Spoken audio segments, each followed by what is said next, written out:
Salut. Si la blague d'aujourd'hui vous a fait sourire, pourquoi ne pas vous abonner? C'est gratuit et ça nous permet de continuer à nous amuser. Je serais ravi de vous avoir comme ami. Un homme assistait à une grande convention à Miami et a décidé d'emmener sa femme avec lui.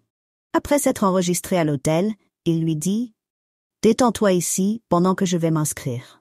Je serai bientôt de retour. » Épuisée par le voyage, sa femme s'allonge sur le lit pour se reposer. Mais juste au moment où elle commence à se détendre, un train rugit en secouant la pièce si violemment qu'elle en tombe du lit.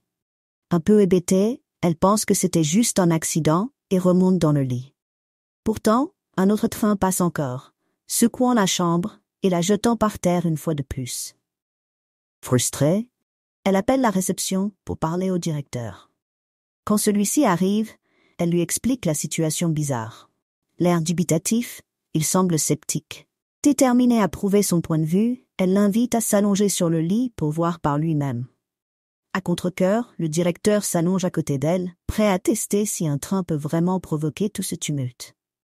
Peu après, le mari revient dans la chambre, et en voyant le directeur allongé à côté de sa femme, il s'écrie « Qu'est-ce qui se passe ici ?»